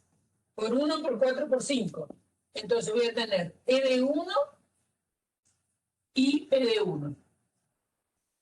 Voy a tener E de 4 y P de 4. Vamos a tener E de 1 medio y P de 1 medio. ¿Y qué opinan? ¿Qué les parece eso? ¿Por qué es verdadera? ¿Por qué es verdadera en un 5? ¿Quién hace verdadera esta expresión? Adentro de un 5, ¿quién hace verdadero E de X? E de X y P de X. ¿Quién la hace verdadera en un 5? Cuando la miro acá. ¿Quién la salva? El 4. Muy bien, el 4. Porque hay un individuo que vive en este universo. ¿Quién? El 4, donde esta expresión es verdadera. Entonces, ¿existe quién? El 4 adentro de U5, tal que E de 4 y P de 4 es verdadera. Por lo tanto, existe X en mi universo 5, tal que hace que E de 4 y P de 4 se realice como verdad. Por lo cual, que estos dos me hayan dado falsas, no importa. Pero alcanza con que el uno, en un caso, me dé verdadero para que el existe sea verdadero. ¿Les quedó claro? ¿Les quedó claro? ¿Quedó claro la diferencia entre cuando yo varío los universos? Cuando varían los universos, la cosa me cambia totalmente. ¿Está bien? Cuando varían los universos, las cosas me cambian totalmente. Aún en los existes, en cosas universales y cosas existenciales. Es decir, hay universos que por más que yo ponga un existe, podría darse que me dé falso. Podría darse que me dé falso. En este universo, esta expresión es falsa. ¿Sí? Ahora, en un universo como este me da verdadero. En los enteros tiene más chance, ¿no es cierto? Porque hay un montón. Es verdadera, en los reales también. Ahora, el para todo es más es distinto, digamos, el para todo es distinto. ¿Por qué? Porque tiene que verificarlo todos los objetos del universo. Entonces, si encuentro uno que no lo verifique, ya sonamos. No va a ser verdadera. Entonces va a ser falsa. ¿Se entiende? ¿Quedó claro? ¿Quedó claro lo que es el alcance de un cuantificador? El alcance de un cuantificador es hasta donde va el paréntesis donde esa situación alcanza. Entonces, a ver, independiente de lo que diga, no me importa lo que diga, yo voy a simbolizar sin decir nada, simplemente poniendo esquemas, para reafirmar lo siguiente. Si yo pongo para todo X, T de X, Y, Q de X, todo esto, entonces, H de X, esa es una forma proposicional universal. Es una forma proposicional universal, donde la X pertenecerá a un determinado universo. Uno dirá, de acuerdo a lo que desean, P, Q y H, tendrá que tomar un determinado universo. Esta proposición, así escrita, es universal. Es proposición porque todas las variables están alcanzadas por el para todo. Fíjense, ¿cuál es la estructura de la forma? Está adentro del para todo. Es un condicional, donde el antecedente de ese condicional es una conjunción y el consecuente es el H de X. Entonces, el paréntesis que está acá, lástima que la tiza no se ve en colores en la filmación. Entonces, este paréntesis grandote es el que me marca el alcance del cuantificador. Está afectando a la X, se escribe así, para todo X, y ahora empieza. Este paréntesis termina acá y me agarra a la X. ¿A qué X agarran? A la que está en T, a la que está en Q y la que está en H. ¿Está bien? O sea que todas las X están bajo el alcance de este cuantificador. Ahora, si yo escribo así,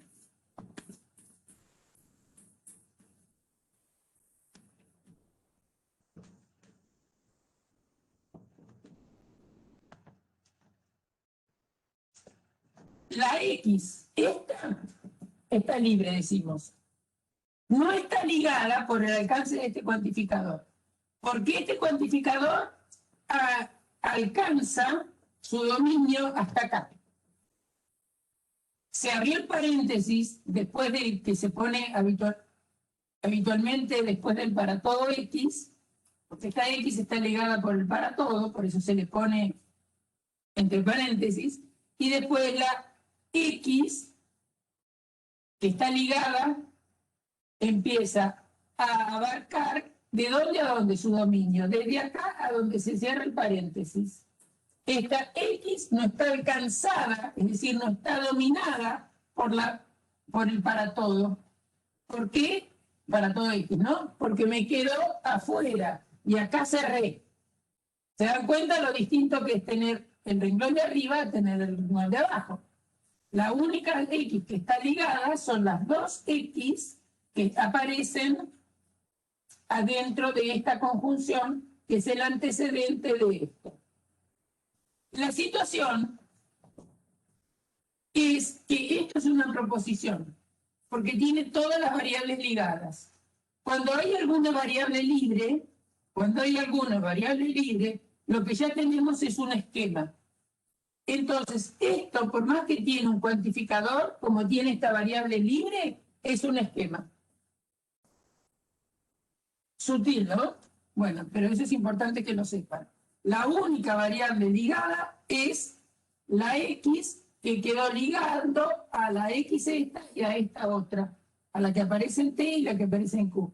La de la H en este segundo renglón, a esto llamo segundo renglón, la X de la H está libre, no está afectada por este cuantificador. Lo repito porque muchas veces dudan de qué es una variable libre y qué es una variable ligada. Ligada simplemente significa estar dominada por un determinado cuantificador. Por ejemplo, si yo escribo existe X, H de X, entonces M de X, así las dos X están ligadas por el existe X. Es decir, variables ligadas son la X del existe y estas dos. Si escribo existe X, por ejemplo, Q de X y M de X, entonces la X de la Q está ligada, pero la de la M está libre. Entonces, eso es importante de tener presente. Bueno, sería otra proposición. Bien la pregunta. Por ejemplo, si vos ponés, por ejemplo, hay expresiones que se pueden simbolizar con más de un cuantificador o que necesitan simbolizarse con más de un cuantificador. Podrías poner para todo X, Q de X y T de X. Entonces existe y M de Y.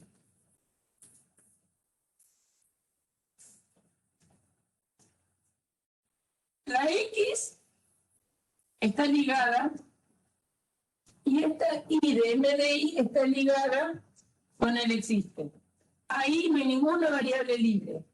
Se llaman distintos, porque quien sabe está representando distintas situaciones. Entonces, La X está ligada con un cuantificador para todo y la Y está ligada con un cuantificador existe. Se pueden tener situaciones así. Puede haber esquemas que dependen de dos variables también. Puede haber esquemas que dependen de dos variables. Fíjense, un ejemplo sencillo. Yo podría decir, 2 es menor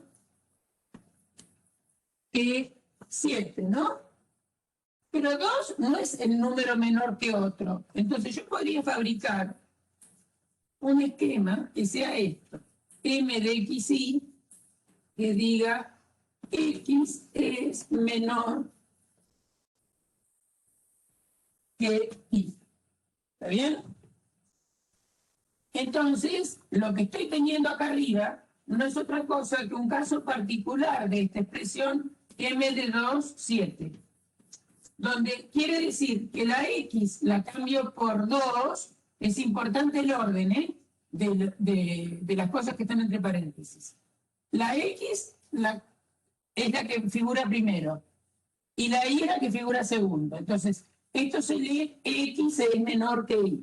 Entonces, si la X la cambio por 2 y la Y la cambio por 7, será 2 es menor que 7. Ahora, ¿qué sería M de 1,25? M de 1,25 lo que está simbolizando es 1 es menor que 25. ¿Está bien?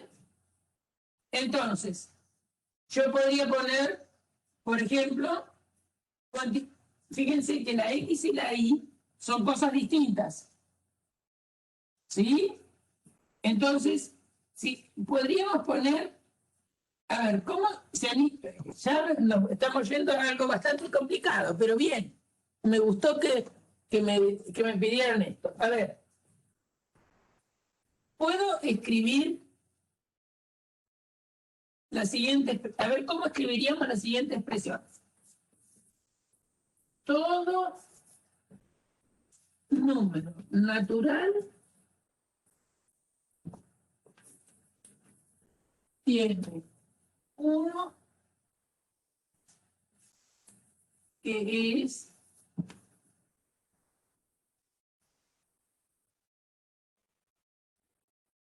vamos a poner acá para que sea más fácil. Todo número entero tiene uno que es menor. Todo número entero tiene uno que es menor. ¿Qué les parece? ¿Eso es verdadero o falso?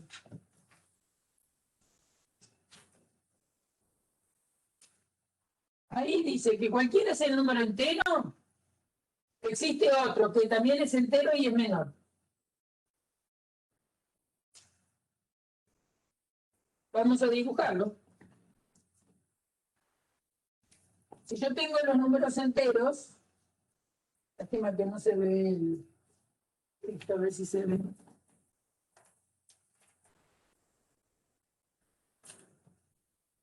Bueno, no me anda el marcador rojo. Vamos a hacerlo con el negro. Lo que está diciendo es que vamos a interpretar geométricamente lo que dice eso. Todo número entero tiene uno que es menor. Me doy un número entero cualquiera. ¿Sí? Supongamos que tengo este número entero. Vamos a ponerle E. E es un entero. ¿Qué sé yo? 58, 125, 28, 32, 24, 0, lo que quieran. ¿Hay algún número entero más chico que él? ¿Hay algún número entero más chico que él? Sí. Seguro que el E-1 es más chico que él, ¿no? Seguro. Más chico es estar a la izquierda. Entonces, ¿qué es lo que está, qué es lo que tengo ahí? Lo que tengo ahí para simbolizar que todo número entero tiene uno que es menor, voy a escribirlo así. Para todo X existe Y tal que en el universo de los números enteros,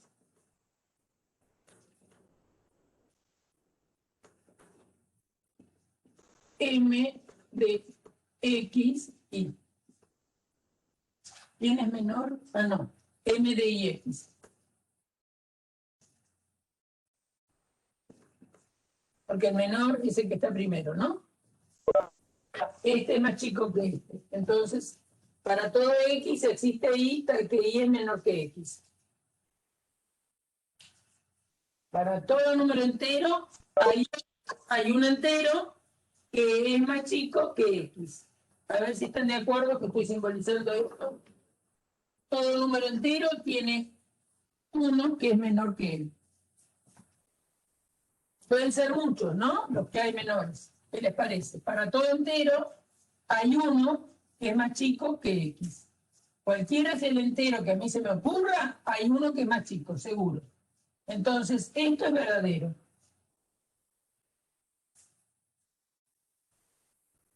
¿Les parece bien?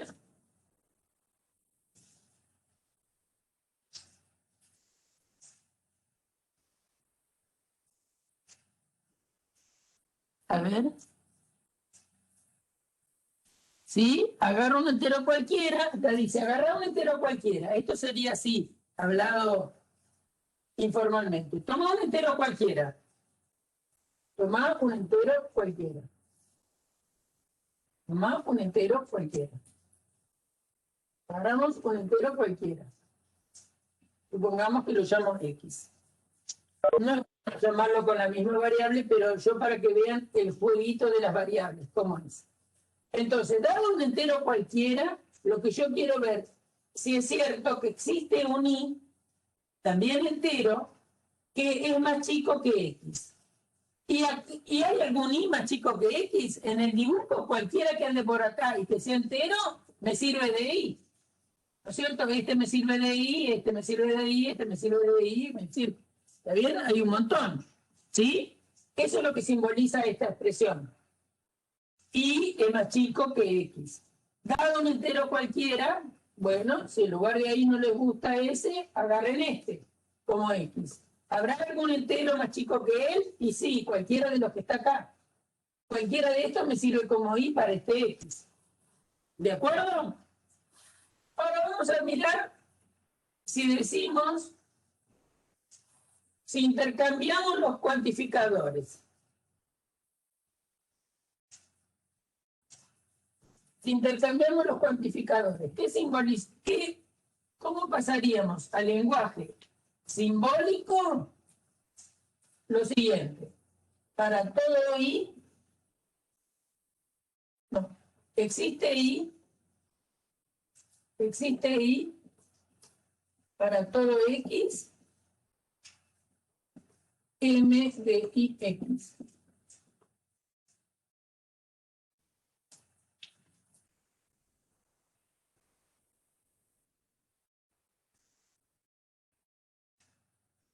¿Qué sería?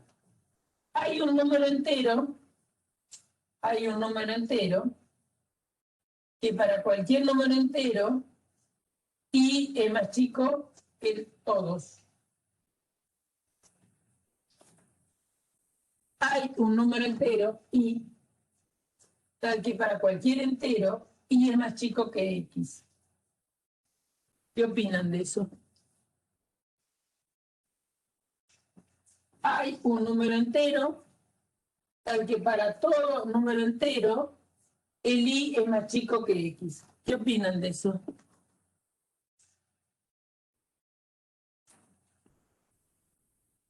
Bien, es falso, ¿no es cierto? Porque esto está diciendo que hay un entero y que cualquiera sea el otro entero que a mí se me ocurra, este y es más chico. Y eso es mentira, ¿no? Porque todos los que están a la derecha, obviamente que este y es más chico, pero también hay un montón que están a la izquierda. Entonces, esto, fíjense que esto es verdadero y esto es falso. Por lo tanto, acá tienen un ejemplo interesante y que todos lo comprenden, en que no se pueden intercambiar el orden de los cuantificadores. Porque si cambio el orden de los cuantificadores, obviamente que estoy diciendo cosas distintas, porque si una es verdadera y la otra es falsa, no puedo estar diciendo lo mismo. Acá estoy hablando que hay un entero que es el menor elemento dentro de los números enteros, y no hay un menor elemento dentro de los números enteros. ¿Sí? No, porque este i tendría que ser más chico que todos los otros enteros. Eso es lo mismo que pensar que hay un entero que es más chico que todos, es lo mismo que decir que hay un entero que es el primer elemento. ¿De acuerdo? Entonces, esto dentro de los enteros es falso. ¿Está bien? En cambio, lo de arriba es verdadero. Porque dado cualquier entero, hay otro que es más chico que él, eso es cierto. ¿Ah? La otra, la representación de la de arriba, es que dado el entero cualquiera que se me ocurra, siempre hay uno que es más chico.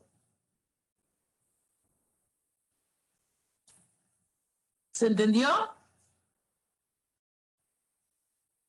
¿Se entendió?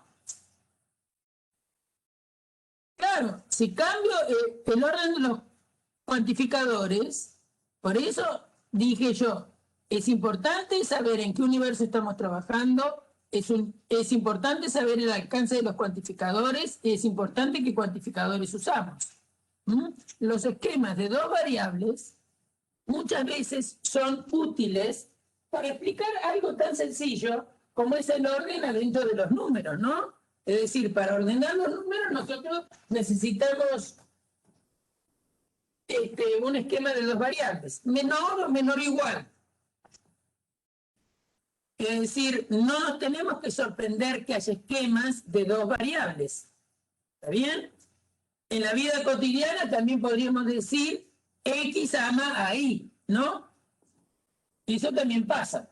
Es cierto que hay gente que X ama a X, sí, todos nos amamos a nosotros mismos, pero también a veces nos damos el lujo de amar a otro, ¿o no? ¿Sí o no? Sí, ¿no? Aunque sea, amamos a nuestros padres, amamos a nuestros nietos, amamos a nuestros hijos y amamos a alguien que no nos da bolilla. También, ¿no? Bien. Entonces, X ama Y es un esquema de dos variables, que es una situación cotidiana permanente. Bien. ¿Qué otra cosa? A ver, ¿qué otra cosa se les ocurre con cuantificadores? Porque no es fácil.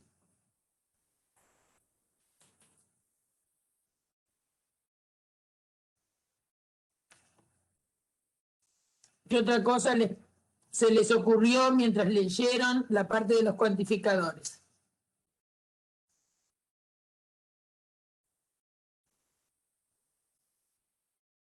Bueno, ¿por qué hice tanto hincapié en la parte de los cuantificadores? Porque para poder entender las demostraciones de conjuntos y las demostraciones en general de números, hay que dominar bastante el asunto de los cuantificadores. Es decir, si no dominamos esa situación, no vamos a poder interpretar qué significa y los esquemas.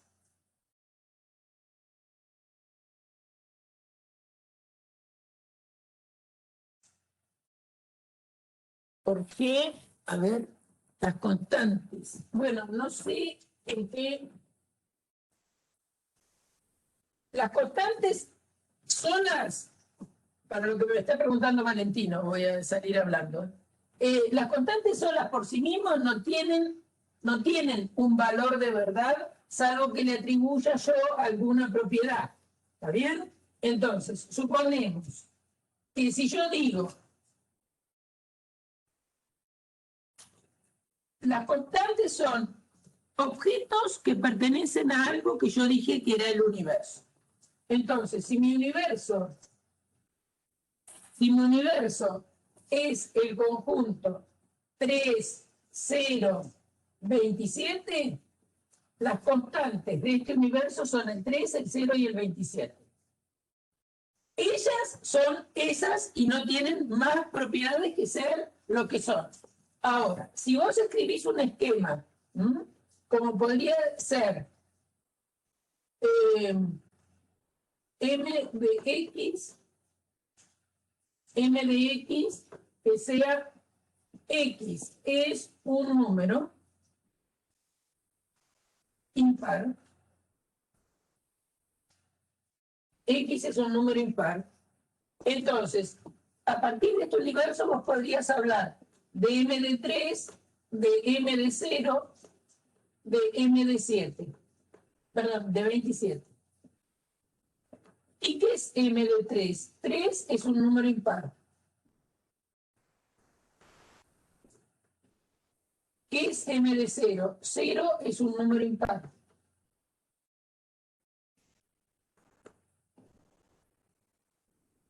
M de 27, 27 es un número impar. Vos has transformado este esquema cambiando la X que aparece en el esquema por una constante del universo. Y has dicho de esas constantes lo que dice el esquema. 3 es un número impar, 0 es un número impar, 27 es un número impar.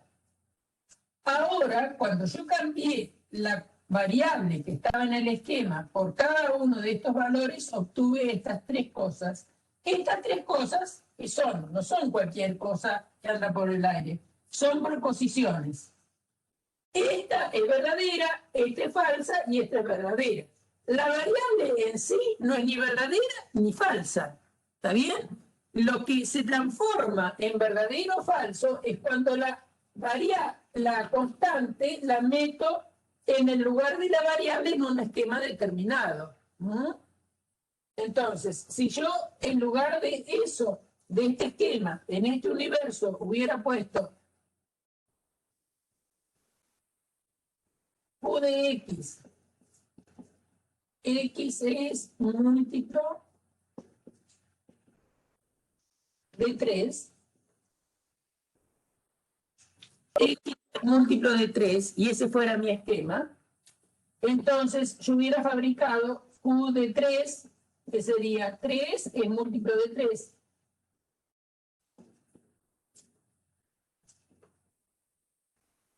Q de 0, 0 es múltiplo de 3.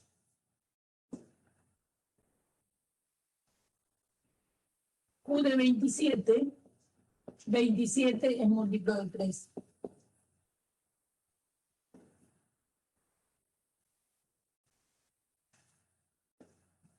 ¿Y qué pasa?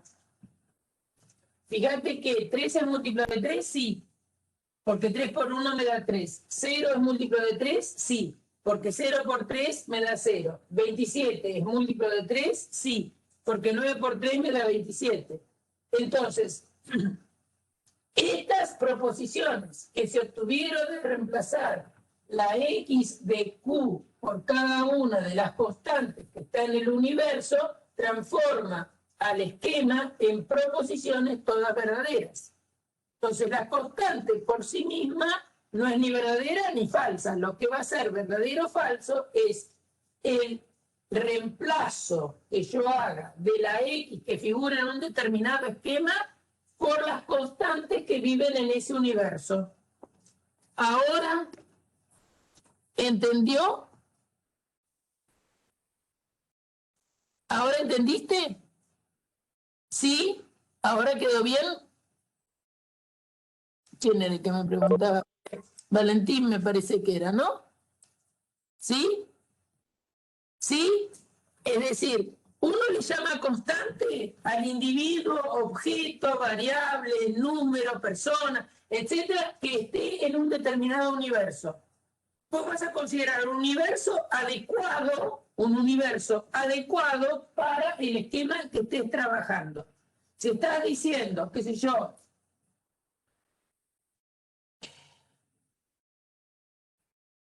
no sé, X juega al fútbol. ¿Por qué vas a cambiar la X? Bueno, la vas a cambiar por personas. ¿Está bien? Si estás diciendo juega al fútbol, va a ser una persona viva. ¿Está bien? Cuando vos reemplaces la X por algunas personas, en particular, en ese esquema X juega al fútbol, va a darte proposiciones verdaderas o proposiciones falsas. pero la persona en sí misma, si no le das un atributo, que es lo que hace el esquema, a la X o a la Y o como la llames, le da una determinada condición o predica algo sobre esa persona. Es por eso que dije la palabra predica a propósito, porque cuando uno habla de esquemas y cuantificadores, muchos esquemas, todos los que se te ocurra, con cuantificadores, se origina lo que se llama el cálculo de predicados. ¿Qué es el cálculo de predicados? Bueno, cuando uno se pone a estudiar situaciones como esta, ¿no? Es decir, hay esquemas con cuantificadores y empezás a hacer formas donde aparecen esquemas cuantificados. Este podría ser uno, no importa lo que sean Q, T y M, ¿no? Estoy hablando en general, ¿eh? Otro esquema con cuantificadores podría ser, existe I y T y J de I. Expresiones de este tipo son del estudio del cálculo de predicados, porque lo que hace el esquema es predicar, es decir, algo sobre la variable. Es decir, acá yo digo, fíjate lo que le decimos a la variable, X es un número impar. Acá, ¿qué le digo a la variable? X es un múltiplo de 3. ¿Está bien? Acá, ¿qué digo? Bueno, lo borré. ¿Se acuerdan lo que era m de x? Sí, me parece que era x es más chico que y. X es menor que y. Entonces, estás diciendo algo sobre la x y sobre la y. ¿Qué estás diciendo? Que x es menor que y. Estamos como predicando. En las palabras predicado y sujeto y todo eso, si ustedes se acordaran un poco de lo que estudiaron como gramática y de análisis de oraciones, es lo que aparece acá. ¿Entendido? ¿Sí? ¿Para todos está entendido lo que es esto?